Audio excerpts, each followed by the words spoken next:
शारदीय नवरात्रि में हम जगत जननी जगदम्बा की जब स्थापना करते हैं तो हम कलश की स्थापना क्यों करते हैं। आज शिव महापुराण में शुरुआत में अपन शिव और पार्वती की यही संवाद को लेकर चलते। आखिर कलश में ऐसा क्या है, कलश के अंदर आखिर ऐसा क्या विराजमान है कि 33 कोटि देवता उस कलश के अंदर आकर बैठ जाते हैं। महाराज, आप कोई यज्ञ करने जा रहे हो, आप कोई पोथी पुराण करने जा रहे हो, आप कोई अच्छा कार्य करने जा रहे हो, तो ब्राह्मण देवता कह देते कलश की स्थापना होगी, कलश की शोभा यात्रा निकलेगी, कलश यात्रा निकलेगी, कलश विराजमान होगा।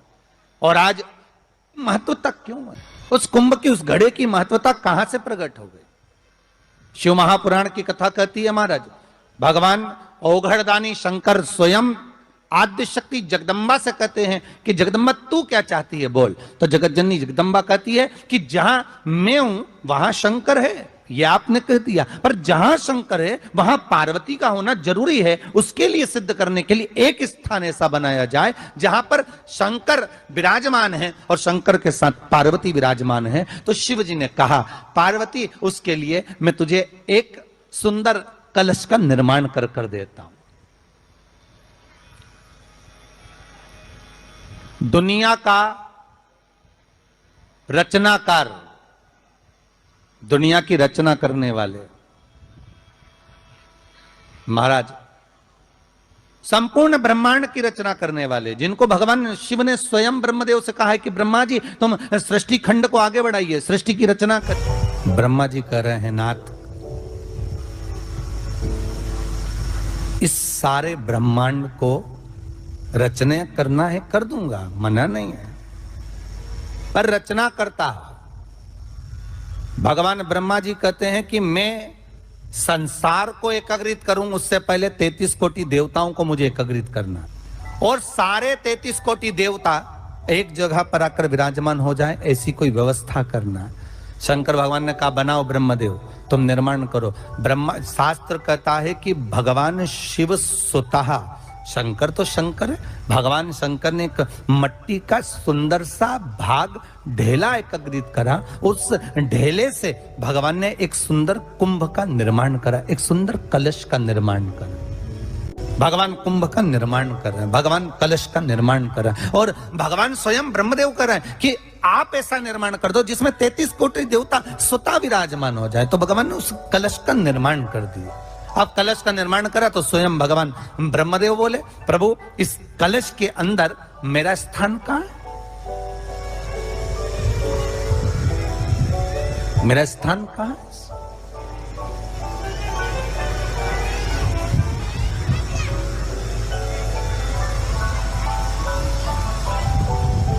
बहुत ध्यान देना महाराज, कलश का जो मुख होता है उस मुख पर भगवान विष्णु का स्थान होता है। किसका स्थान है? भगवान विष्णु का।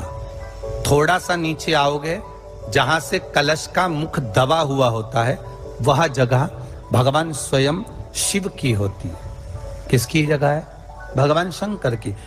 कलश का अग्रभाग, नीचे का भाग जहां से फैला हुआ होता है वहां ब्रह्मा का आधिपत्य स्थापित होता है। फिर कलश का जो नीचे का भाग होता है वो भगवान शिव और शक्ति का स्थान होता है। कलश के बाहरी भाग में, जहां पर बाहर का हिस्सा होता है, उस कलश के बाहरी भाग में 33 कोटि देवताओं को भगवान शंकर ने लाकर विराजमान किया होता है। महाराज, भगवान शंकर 33 कोटि देवताओं को निमंत्रण देकर उस कलश में विराजमान कर दिया। कितना सुंदर लिखा है देवी भागवत के अंदर कि जहां कलश की स्थापना होती है उस जगह पर किसी देवताओं को बुलाने की जरूरत नहीं होती। 33 कोटि देवता उस जगह पर स्वतः विराजमान हो जाते हैं। स्वयं 33 कोटि देवता स्वयं वहां विराजमान। अब कलश मेरा प्रतिबिंब है ये तो कहा। भगवान की कथा कह रही है, ओगड़दानी त्रिकालदर्शी कैलाशी शंभु के पास में उस समय पर कामदेव की धर्म पत्नी रति भी है, जिसके नयनों में जल भरा हुआ। शिवजी ने पूछा बोलो रति, आप और यहां जब आपका पति जलकर भस्म हुआ तो हमने वर दिया था आपके पति को कि ये भगवान कृष्ण का पुत्र बनकर मिलेगा आपको, फिर क्यों आप यहाँ पर आई हो, क्या हो गया ऐसा? प्रभु बात इतनी सी है कि मेरा पति जब आपके नेत्रों की ज्वाला द्वारा जलकर भस्म हो रहा था उस समय पर वो आम के पेड़ पर बैठा हुआ था। आम के पेड़ पर मेरा पति बैठा हुआ था, उसके चक्कर में वो आम का पेड़ भी जला। तो वो आम का पेड़ जो जला उसने मुझसे कहा है कि पति का तो उद्धार हो गया पर हमारा उद्धार कैसे? अब देखिए कई लोग कहते हैं प्रश्न करने वाले पीछे नहीं हटते महाराज, बहुत प्रश्न करते हैं और प्रश्न कर कर पूछते हैं गुरुजी ये कलश के ऊपर आम के पत्ते क्यों लगते हैं? उसका उत्तर है, ध्यान दीजिए, प्रश्न बहुत है तो उसके उत्तर भी बहुत है, बस उसको समझने वाला चाहिए। और आप लोगों को तो आज बहुत बहुत भगवान ने कृपा करी है जो आप पहले दिन ही कलश स्थापना होती और पहले दिन ही आपको ये ज्ञान हो जाए कि बच्चे पूछे कि कलश क्यों रखा जाता है, कलश के ऊपर आम के पत्ते क्यों लगाए जाते हैं, कलश के ऊपर नारियल क्यों रखा जाता है, कलश के ऊपर 9 बार मोली क्यों बांधी जाती है, मोली मतलब लच्छा नाड़ा 9 बार क्यों लपेटा जाता है नारियल के ऊपर, कलश के ऊपर जब रखते हैं।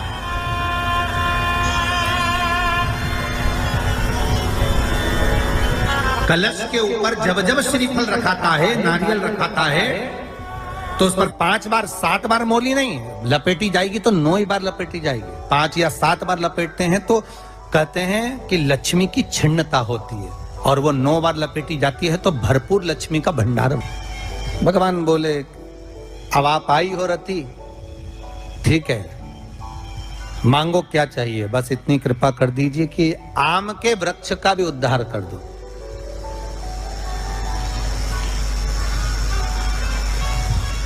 शिव जी ने कहा हम वर प्रदान करते हैं रति,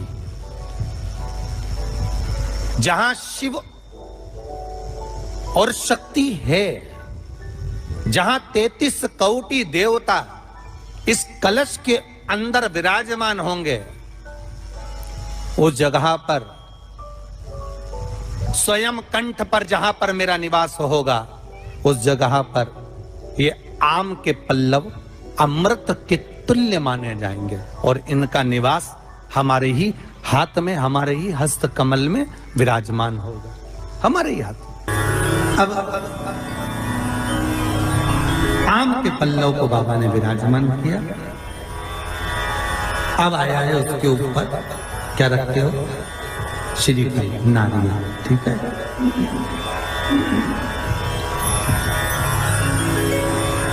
नारियल कौन, अब उसका भी प्रसंग शिव महापुराण में, स्कंद पुराण में बड़ा सुंदर है, ठीक है। भगवान शंकर और पार्वती विराजमान है कैलाश पर्वत पर। भगवान शिव के मन में बात आई, शंकर भगवान ने मां पार्वती जी से कहा ए जगतधात्री, हाँ प्रभु बोलिए, सुनो। तो देवी भागवत में आता है कि जिस जगह पर शंकर भगवान ने पार्वती से एक बात कही कि हमारा मन है कि हम दोनों बालकों की परीक्षा लें, और पार्वती जी ने जब भगवान शिव से कहा कि बच्चों की परीक्षा क्यों लें, संतान अपनी है और इनकी परीक्षा हम क्यों लें, किस आप मत करो परीक्षा, मत करो, शिव तो शिव है। बुला लिया कार्तिकेय को, गणेश जी को बुलाकर कहा, बुलाकर बोले जो पृथ्वी की परिक्रमा पहले कर कर आए वो प्रथम गिनती में पूजा जाएगा, प्रथम भाग उसको पूज्य होती है, ठीक है, जाओ परिक्रमा कर कर आओ। अब गणेश जी महाराज बैठ गए चूहे पर, कार्तिकेय बैठ गए मोर पर। कार्तिकेय घर के बड़े थे, उनको ये बात भान नहीं थी, उनको ये बात का ज्ञान था। तो कार्तिकेय जी ने कहा अगर माता पिता का कहना नहीं मानेंगे तो अच्छा नहीं लगेगा। तो कार्तिकेय जी तुरंत मोर पर चढ़कर और परिक्रमा करने निकल गए। अब गणेश जी तो चूहे को बुलाए, फिर चूहा भाग गया, फिर पकड़ के लाए, फिर चूहा वग गया। अब उन्होंने चूहे पर बैठ गए, बैठकर जैसे चले शंकर जी के पास में, तो शिव जी को प्रणाम कर कर कहा, पिताजी परिक्रमा करने जा रहा हूं। शंकर बोले जा।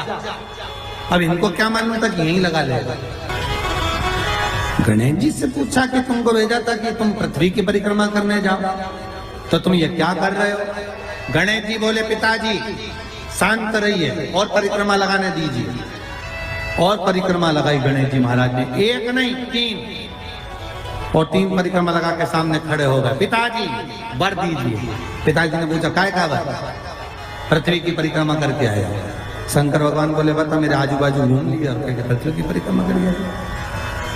परिक्रमा लगा कर आकर खड़े होकर के आशीर्वाद दे दो। तो पूछा आशीर्वाद क्यों, तो कहा प्रभु हमने परिक्रमा करी। तो शंकर भगवान बोले आजू बाजू घूम लिया और क्या परिक्रमा कर लिया,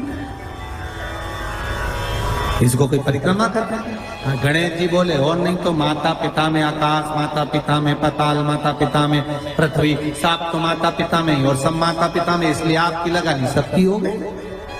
शंकर जी खुश हो गए, शंकर जी ने आशीर्वाद दे दिया। अच्छा तो शंकर भगवान ने तुरंत वर दे दिया, प्रथम गिनती में तुम गिने जाओगे तथास्तु। पार्वती जी को तो मालूम ही नहीं पड़ा कि कब वर दे दिया, नहीं तो पार्वती जी तो खड़ी हो जाती। अब आ गए कार्तिक। कार्तिक ने आकर कहा दंडवत करता हूं पिता, प्रणाम।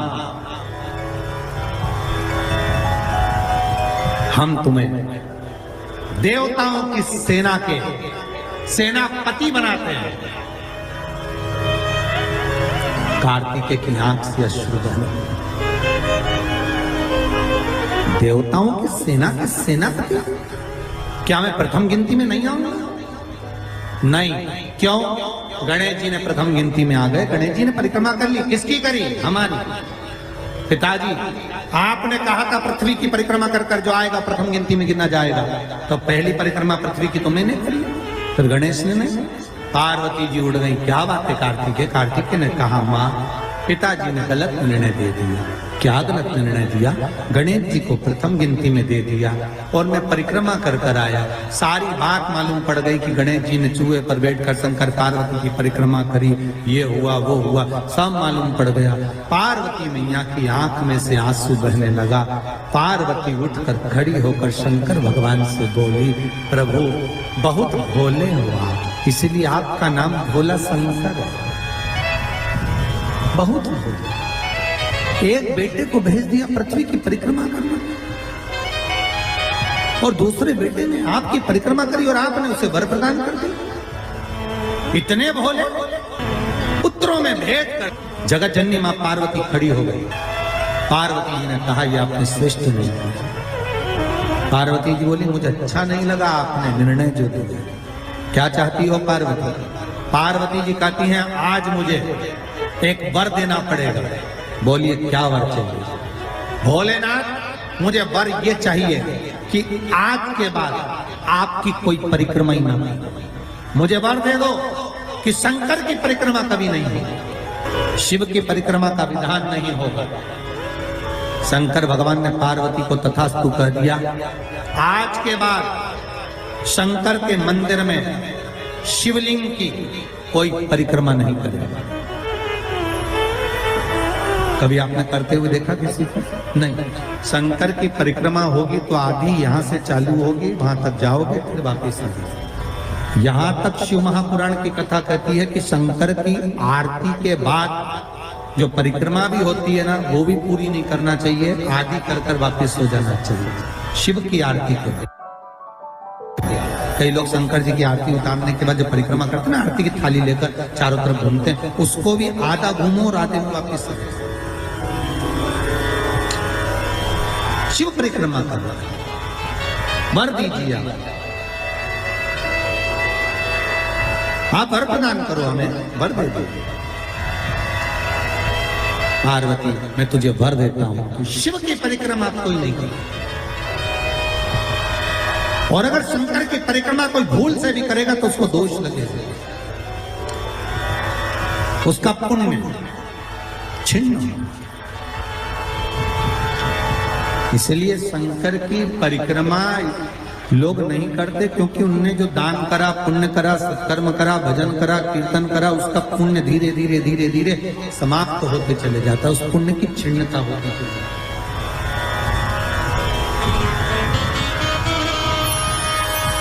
नहीं।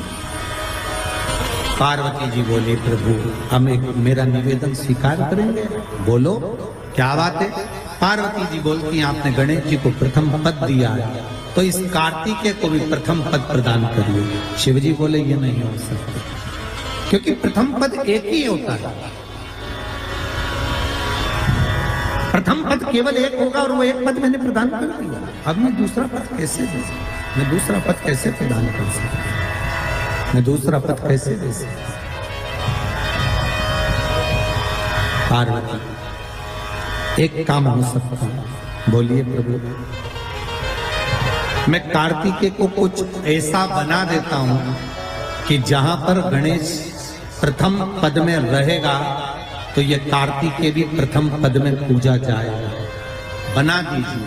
भगवान शंकर ने कार्तिकेय को श्रीफल का निर्माण कर दिया, स्कंद पुराण कर दिया। क्या बनाया है? श्रीफल, नारियल। ये नारियल किसका प्रतिबिंब है? तो कहा ये कार्तिकेय जी का प्रतिबिंब है। किसका प्रतिबिंब है? कार्तिकेय जी का। तो गणेश जी की पूजन जो कलश के रूप में होती है, तो उसके ऊपर जो श्रीफल रखाता है वो स्कंद देव है, कार्तिकेय है। वो स्कंद देव, वो कार्तिकेय। सारे ग्रहों को शांत करने के लिए, कार्य को सिद्ध करने के लिए, कार्य की सफलता के लिए, व्यक्ति की मनोकामना पूर्ण करने के लिए कलश के ऊपर क्या रखा जाता है? जम के बोलिए, नारियल, श्रीफल रखा जाता है, जो कार्य की सफलता प्रदान